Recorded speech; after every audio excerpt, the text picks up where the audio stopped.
1968년 멕시코 올림픽에 출전한 미국의 높이뛰기 육상 선수 가운데 딕 포스웰이라는 사람이 있습니다. 그 전까지는 모든 높이뛰기 선수들은 도약하면서 다리를 가위처럼 움직이는 가위뛰기라고 불리는 방식을 사용하여 발을 넘었습니다.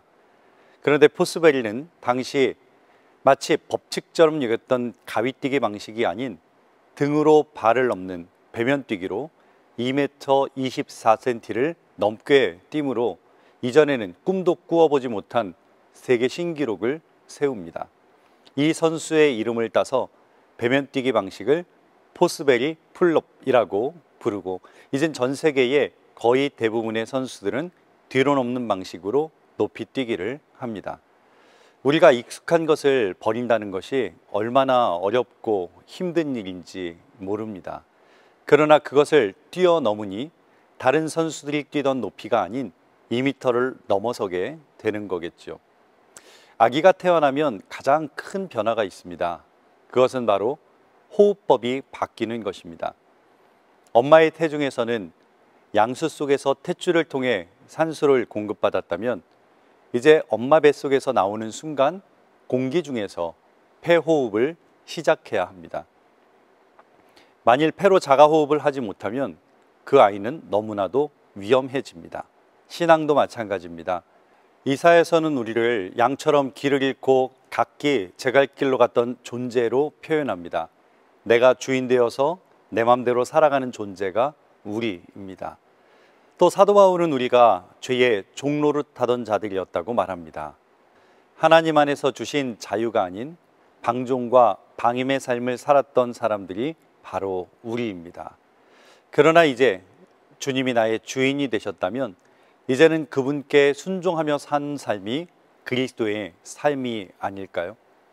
우리의 기도를 보면 구체적인 내용은 다 다르지만 두 종류로 나누어 볼 수 있습니다. 하나는 마치 어린아이처럼 내가 원하는 것을 달라고 붙잡는 기도입니다. 또 하나는 하나님의 뜻에 따르고 순종하기 위하여 붙잡은 것을 놓는 기도입니다. 어느 기도가 더 성숙한 기도일까요? 우리는 어떤 삶을 살아야 할까요? 한비애 씨의 책 가운데 그건 사랑이었네 라는 책이 있습니다. 그 책에서 한비아 씨는 자신의 20대에 계속되는 실패를 경험하면서 이런 생각을 합니다. 그때에는 왜 내게만 모든 문이 닫혀 있습니까?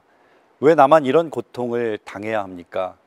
아무리 몸부림치며 노력해도 온 세상이 합심해서 나를 벼랑 끝으로 밀어내고 있다고 생각하면서 힘들어했던 그 시절, 일기장을 새로 시작할 때마다 맨 앞장에 써놓았던 프랑스의 시 한 편이 있습니다. 그 시는 이런 내용입니다. 벼랑 끝 100m 전 하나님이 날 밀어내신다. 나를 긴장시키려고 그러시나?